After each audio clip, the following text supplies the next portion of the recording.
Hi guys, and welcome to this special edition of the Deep Dive. So today I'm interviewing a friend of mine, Rich Relish. If you haven't heard of him already, where have you been? Rich is really making a name for himself in the mentalism community, and this effect is his latest release coming out through Murphy's Studios or Murphy's Magic Supplies, and it's a great one. Now, it may actually seem a little bit familiar to you because of my last deep dive, but we're going to deep dive why on here. So before we go any further, if you haven't done so already, remember to subscribe to our YouTube channel. Hopefully you can still hear me. Ring that notification bell and do whatever you need to do. I don't know why that cut me out, but anyway, make sure you do it. Subscribe and hit that notification bell. But without further ado, let's introduce you to my special guest today, Mr. Rich Relish. Rich, how are you? Yeah, really good, thanks. How are you? Yeah, great, mate. Great. It's good to see you. I mean, I haven't spoke to you for a while, so I'm glad to be doing this. So, for anyone that doesn't know you or doesn't know your background and what you do, just tell us a little bit about yourself. Yeah, sure. So I'm a close-up worker, and I just perform close-up mentalism.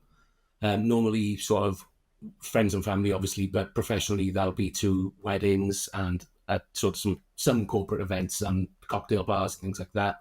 It's part-time for me, so I'm semi-professional. I've got another day job. This is just what I fill my time with. And over the last sort of maybe 15, yeah, about 15 to 20 years that I've been performing. Obviously, come up with some of my own ideas. And yeah, I'm lucky to have a few of them released. We had Agility with yourselves, a Yeah, couple of releases with the 1914, and yeah, moving on to this new one, which is my next one. brilliant. So, with regards to, so you're still out there, you're performing part-time, and you do a lot of, I always see pictures on your Facebook of you at wedding fairs, and so is that your main business at the moment, weddings? I mean, we're in wedding season, so I presume there's a lot of those going on. Yeah, absolutely. Yeah, mainly weddings and a residency in, well, I had a residency in a cocktail bar. The cocktail bar closed, no fault of my own, so I haven't Yeah, got another one of those yet. But that was quite nice when you keep going back to the same place and you get to know the staff. So, yes, predominantly weddings at the moment. And we've yeah, got a lot of very good close up magicians in South Wales. So, by doing just mentalism, it kind of acts as my USP when I'm doing wedding fairs and things like that. And then also being able to say that, look, I'm performing stuff that nobody else performs because they're my own ideas. Hopefully, yeah, that gives me a bit of an edge as well. But yeah, so that's it. I don't try to do too many. I'm not one of these doing 50, 100 gigs a year, balance my work life, my family life with the creating and the performing. But yeah, predominantly weddings is my outlet for performing. yeah, it's great. And you are strictly mentalism only when you're Yes. performing. Um, yeah, mainly with a psychological presentation. Not I like to say that what I do is based on a few things. So that's like knowing what people are going to say, influence, and almost taking advantage of some of the little shortcuts that your brain takes. Like, for Yeah, example, deja vu. Everyone knows it happens. Nobody really knows why it happens. So I use that as an example. And that just fits a little bit more comfortably with me than going down the psychic route. But having yeah, said that, there are a couple of tricks I do where if I think the effect is strong enough, I'm happy to leave it as unexplained. So I don't explain how I've done something necessarily. And so people might think, well, okay, well, how did that work? But hopefully by the time I get to those tricks in the sort of set, I've established my credibility as a psychological performer, got some things via influence and predictions and things, and then you can afford to leave something hanging and not have it be yeah, readily explained. yeah, yeah, it's great. So, we're here to speak to you today about your brand new release through Murphy's Studios or Murphy's Magic Supplies. So, for anyone that doesn't know, Murphy's is probably the world's biggest magic, well, not probably, is the world's biggest magic distributor. And over the years, they have been producing some of their own material, but they've sort of upped it a gear I think, recently, and they've created their brand Murphy's Studio, and they've got some great stuff coming out. Now, I've been privy to the trailer of this because obviously this is being launched. I don't know if this is just launched or it's launching next week. But so I was privy to the trailer of this a few weeks ago, and I really liked it. I really liked the idea. And obviously it did remind me of the last deep dive we just did, which was my friend and your friend, Adam Dadswell, who's got a similar, not a similar effect, because the effects are, all right, you can sort of do the same thing, but yours is very different, but the theme of it is very similar. So do you want to give us a little bit of a background into Easytone and Gradient? Yeah, absolutely. So, I mean, this is what's strange, calling my new release. I've back in 2020, 2021, when I was coming up with this. So, yeah, I had a prototype made and I was performing it back then. And then early on in 2022, I was up filming it was my release Compass with the 1914. And at the same time, they had a few other artists there as well. So Ian Bailey was there, Adam Dadswell was there, and obviously there was still Val, Dee and Jack. And so I was showing them the trick there, and it was all really positive. And back then, at the time, it wasn't signed. It was only signed later when I sort of had a catch up with Lloyd Barnes locally, and he expressed an interest in it. But yeah, I think that was the February. And then around the Christmas time, me and Adam were jumping on a Zoom call, and he said that he really wanted to bring out a set of color cards, like color swatches, which effectively became Gradient. So yeah, we jammed some ideas, sent some stuff back and forth. I helped him with some of the names, like he said in the deep dive last week. And to be fair, he absolutely approached me and said, look, do you think this is different enough from your release? And I did. I think that there's room for both on the market. You can do like different things, different effects are going to suit different people. I obviously prefer mine, but I'm going to say that. But yeah, there's no sort of hard feelings or copying or anything like that. We're both more than happy that both of our releases, stand alone, and we're built to suit different people. Yeah, I must admit, the moment I saw, because I know Adam's effect and I've played with it, love it, it's great.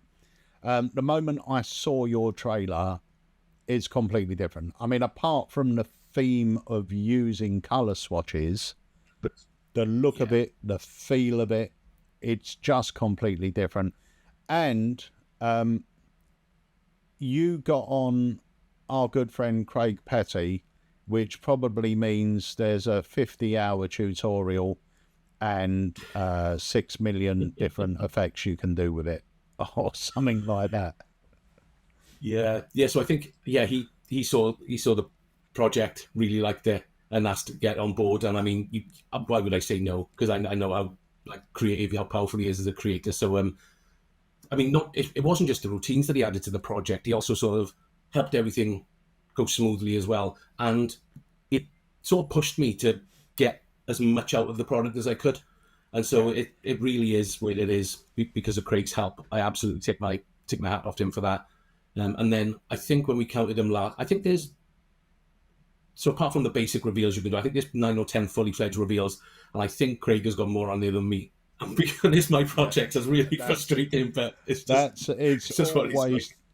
always the way, mate. Don't feel bad, because it's always the way.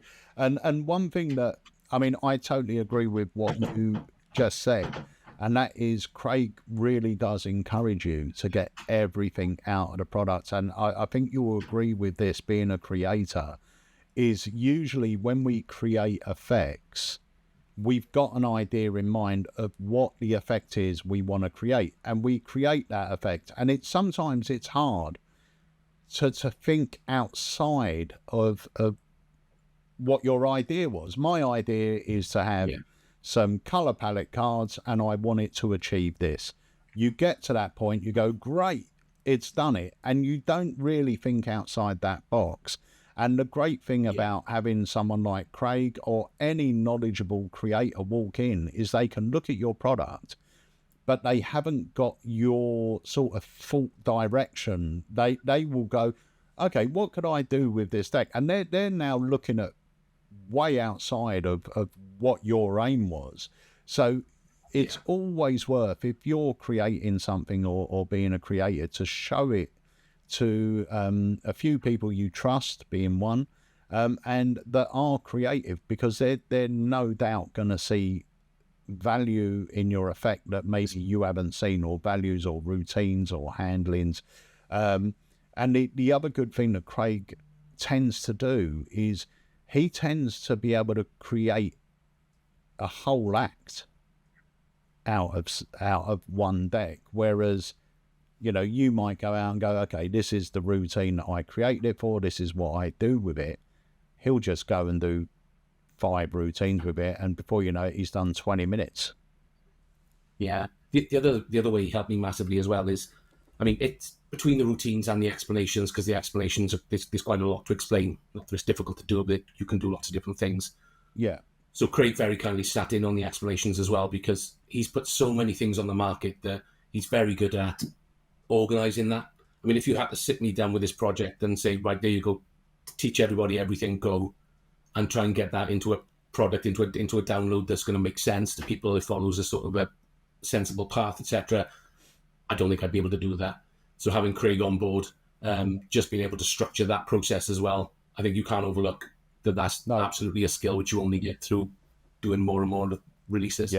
Yeah, I remember when you were filming Agility with us, and I remember saying to you on the phone, the same way and the same conversation I have with every creator that's going to be filming is, think about how you're going to explain it, because I think if you watch this from the outside, you don't actually understand how difficult it is to explain a trick, even though you've, especially when you've been performing for 3-4 years.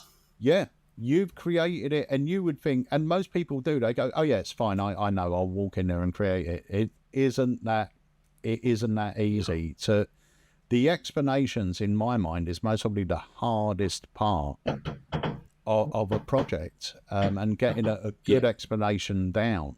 So what else happens? Because I know you were saying to me there's some bits within the instruction. All right, you've got some phenomenal effects in there, but what other bits of the instructional thing got you excited? Because I know you said to me that, you know, you're so happy with the way the instructional video come out, because there was certain key elements in there that you felt were really worth their weight in gold.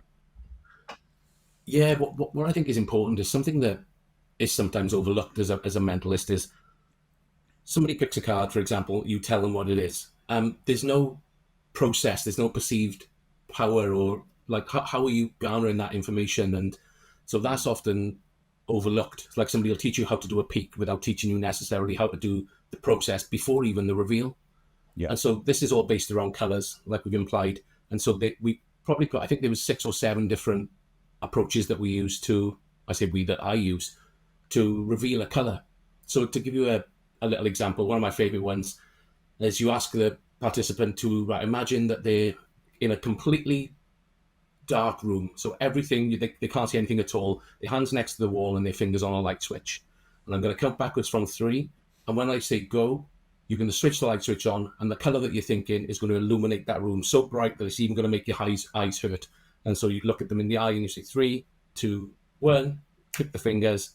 And then, of course, in their mind, the room illuminates. Of course, you already know what colour they're thinking of, but that's where you feign, right, yeah, that's coming to me. I can see it now. And so we give, maybe I think it's 5 or 6 different approaches to build your own process. And no doubt people will have their own, like experienced performers will have their own ideas of how they do that, how they get that information. But for somebody who's perhaps new to mentalism or to mental magic, it just gives them sort of a springboard just to start with, and something they can use. Yeah, and that's a really important part, really, when you're performing mentalism. It is that process that makes it believable. The fact is, and we've discussed this before, if I got you to pick a card, and the moment you take that card, I go Jack of Spades, you're going to go, well, somehow he knows, he's seeing something, something's telling him. Whereas if you put that process into it, it really does put hurdles in the way of your spectator trying to work out what's going on. It feels more real, and I think that's a really good thing to sort of give different options there as well, because it will get people started and thinking on it, and it allows them, whenever you're doing reveals to this sort of stuff, it's great to take your time. You're not, just trying to extend the routine, but you're taking your time, which makes it feel more real. So I tell you what, why don't we take a look at the trailer, Rich, and then we'll come back, we'll take a look at the cards, and you can let us in on some of the little secrets that Easytone has to offer. Sounds good. Okay, let's do it. Here's the trailer. Let's be honest. We see colours around us all day, every day. We're bombarded with thousands of colours on an almost minute-by-minute basis. What would be a better hook for a mentalist or a magician than a project that deals with colours?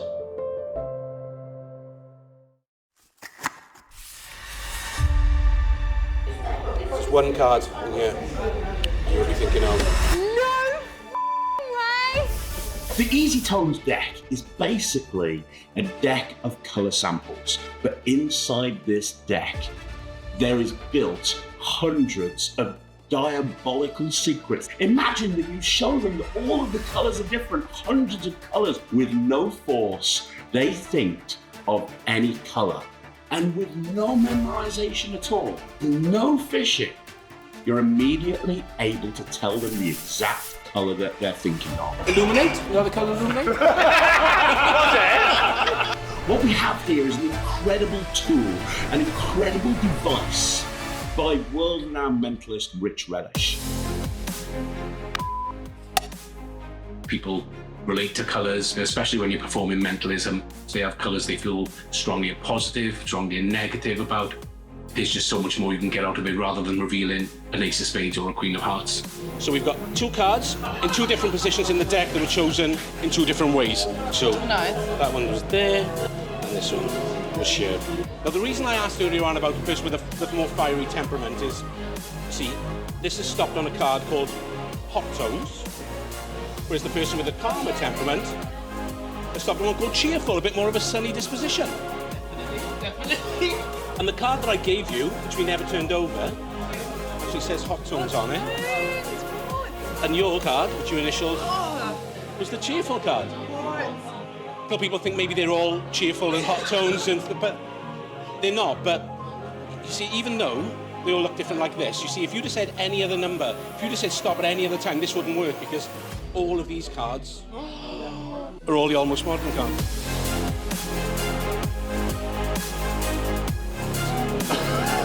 I feel sad. This works in parlour settings, one-on-one, and even important stage shows. One card in the envelope.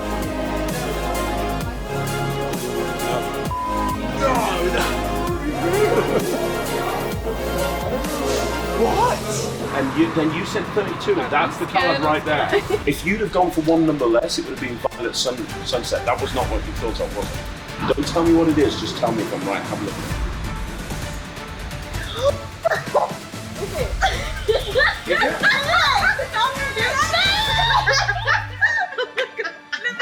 Let me see.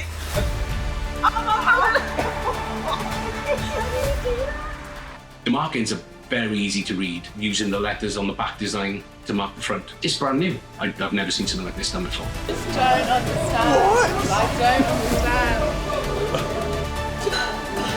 Heliotrope, is it? Yeah. Colour called heliotrope? It is. Yes, it is. Brilliant, thank you. No way.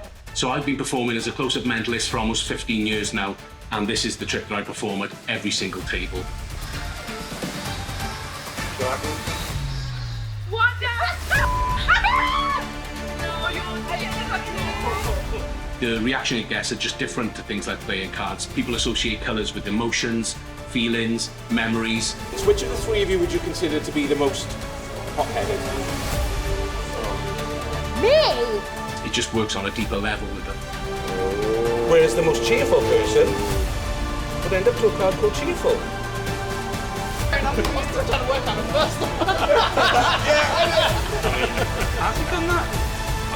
No idea. I have no idea. That is incredible. So we've No. Kidding me?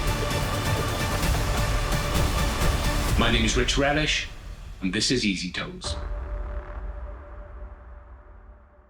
That looks phenomenal. And do you know what? I love the look at the cards because they're quite busy. Now, I'm going to be honest with you, Rich. I haven't had a play with this yet. So I've got no idea really what this has got built in. Obviously, I say I've got no idea.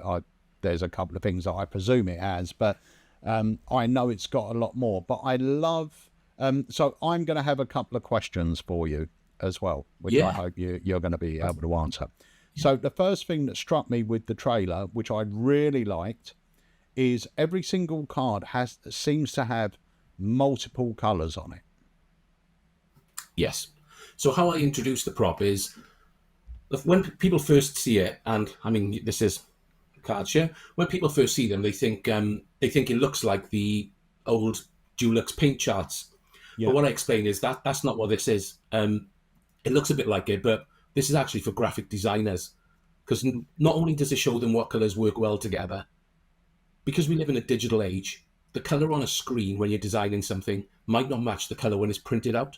So as a reference point, this tells them that if they type in that code there, they know it's going to be this colour, and then this is what it looks when it's printed out. So it's actually a graphic, even though it looks like a tool for different paint charts and paint colours. It's not. It's actually a tool for graphic design.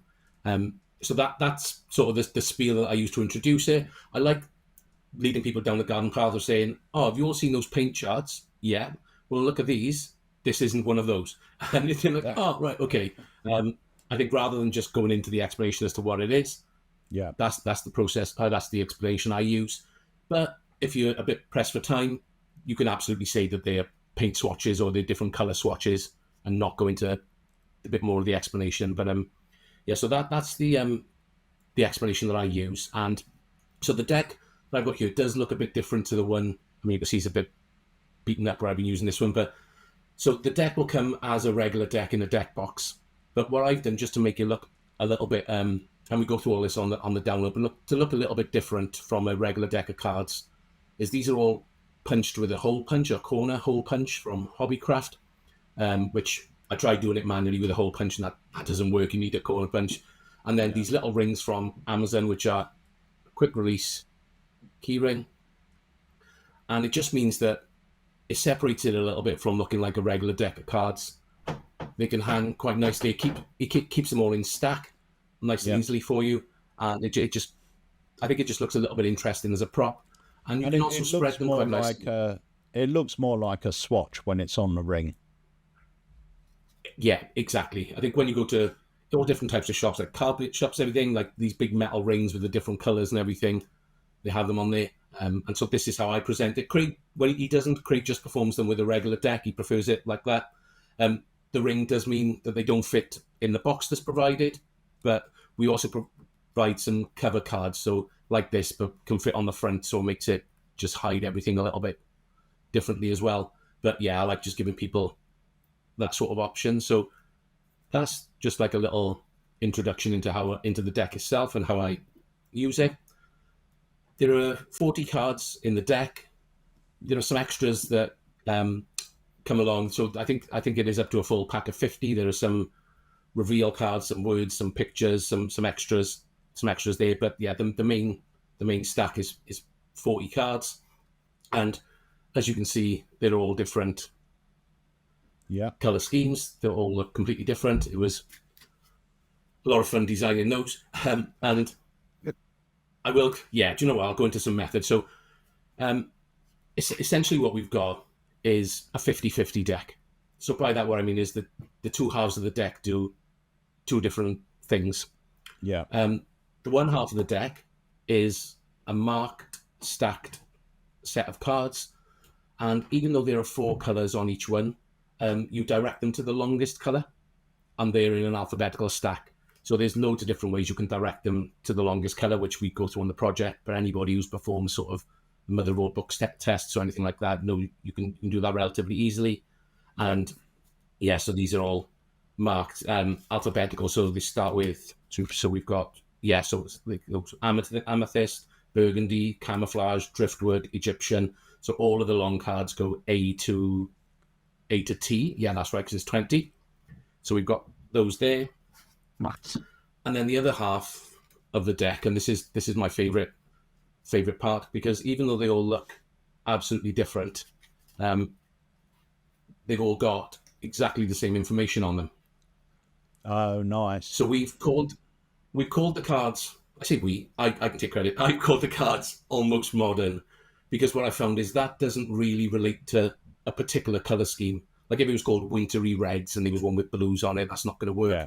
So they're all called almost modern, and the 4 colours are called reflection, plate, candy, and punch, because they're all quite generic as well. So that it doesn't look out of place when somebody takes a card and plate, for example, is a dark blue here.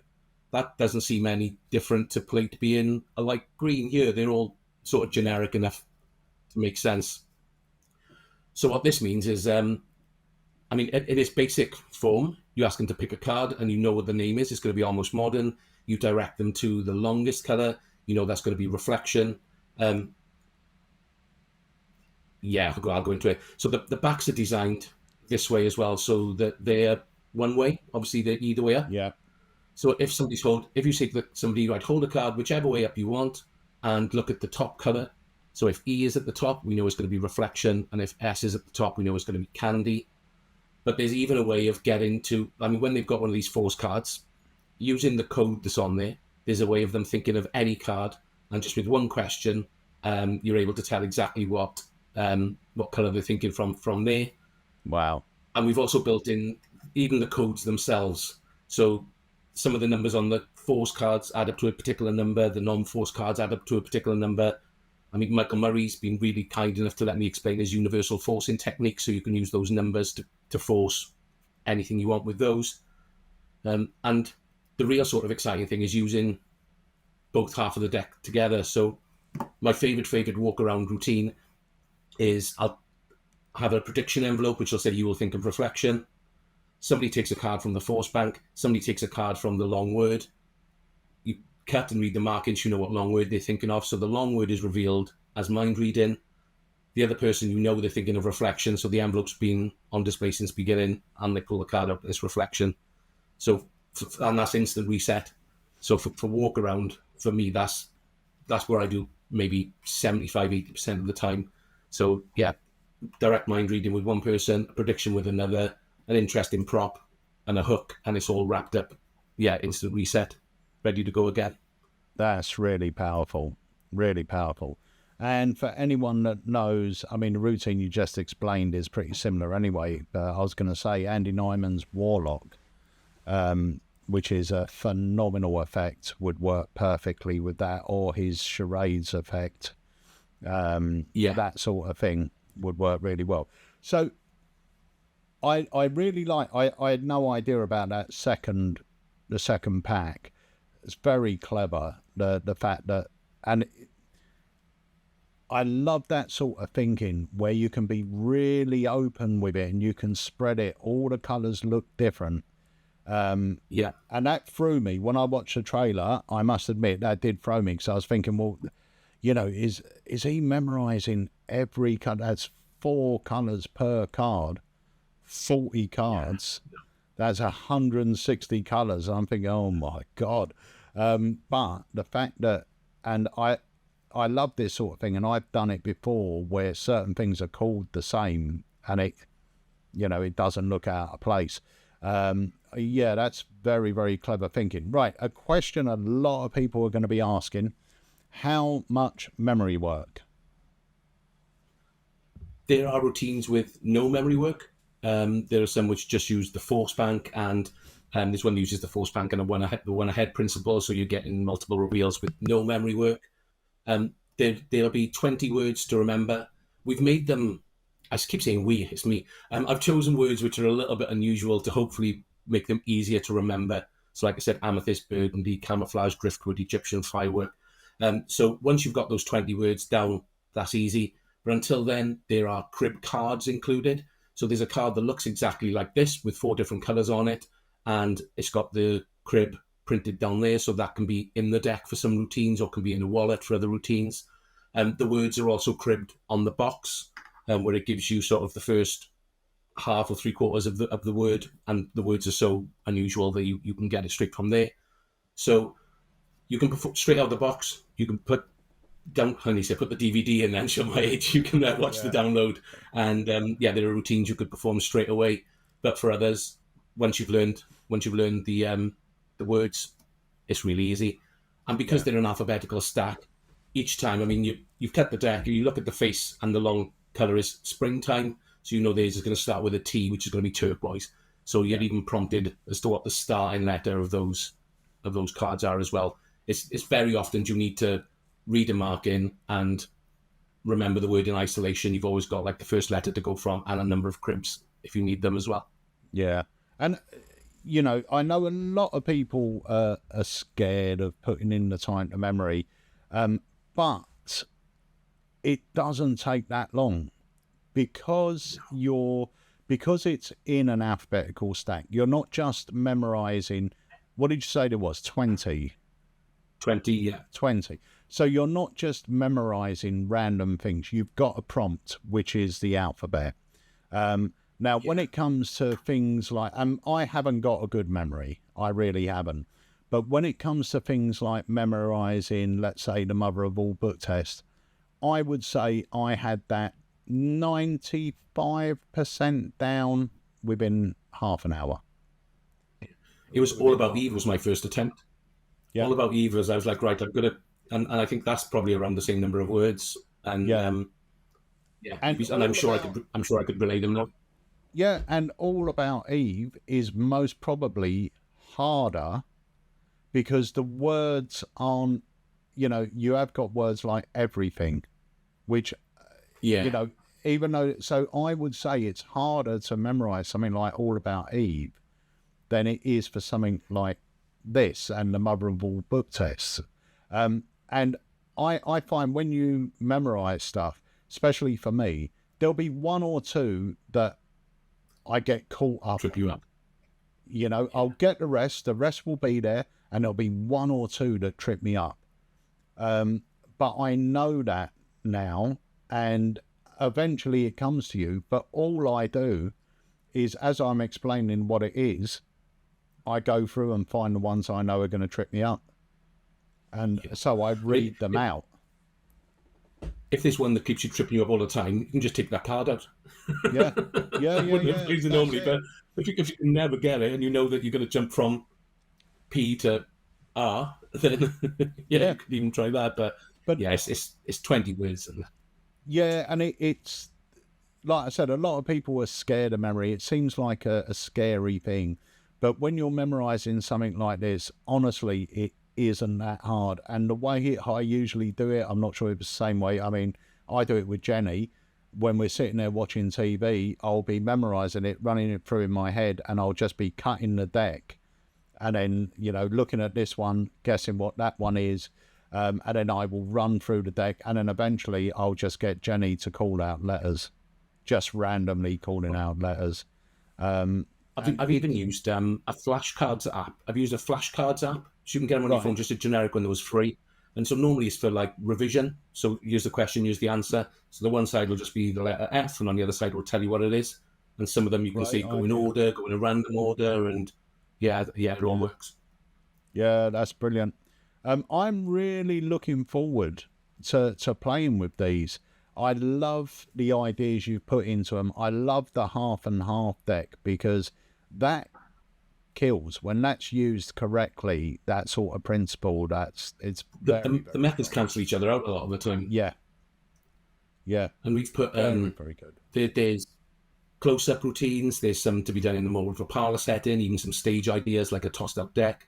I mean, it's Craig Petty, so he's managed to put an E-can in there. I think he's got it any colour at any number. Of course, he has. Nice. But some something stack, what happens if the stack gets shuffled, some using half the deck, some using, there's lots of different things. And I'm sure there's going to be more things that people think of when it comes up. Yeah. Brilliant. So before we wrap this up, Rich, is there anything else you want to throw in, or do you think you've covered most things? Yeah, I think that's most things. But I mean, I'm approachable on social media as well. So if there's ever anything anybody wants to know, then I'm Rich Relish on Instagram, Facebook, etc. Yeah, just drop me a message. Any questions I can answer, I will. I think with something like this, where people can't perform it without the prop anyway, if people have got any questions, then I'd rather be upfront and honest about them. And Lloyd is of the same opinion. So I think it's there's no surprises then. When people buy it, they know what they're getting beforehand. Yeah, perfect. And what a great tool. So Rich, thank you so much for joining me on the deep dive. Thank you. I would say good luck with your product, but I don't think you need it, because it's going to be an incredible tool. Anyone that's into mentalism is going to see the value in it straight away. And anyone that does any sort of mentalism or mental magic, it's a great idea. It's not a card trick. It's fun, and even the explanation when you explain away the cards of the graphic designer, it's so plausible that they will not be questioned at all. Yep. Brilliant. So thank you so much for joining us, Rich. No, thank you, and thanks to Alakazam and all the fans. I've been a long time sort of supporter of yourselves, and I'm sure that's going to continue for many years. Oh, thank you, mate. Thanks for joining us. So, guys, that is it for this week's deep dive.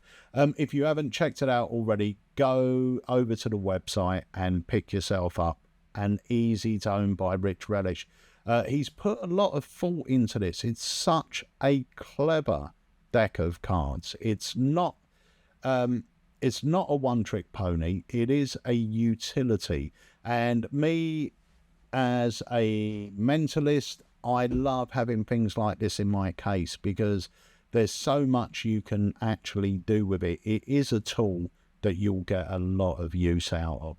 So for me, before I say goodbye, if you haven't done so already, make sure you subscribe, hit the notification bell on our YouTube channel.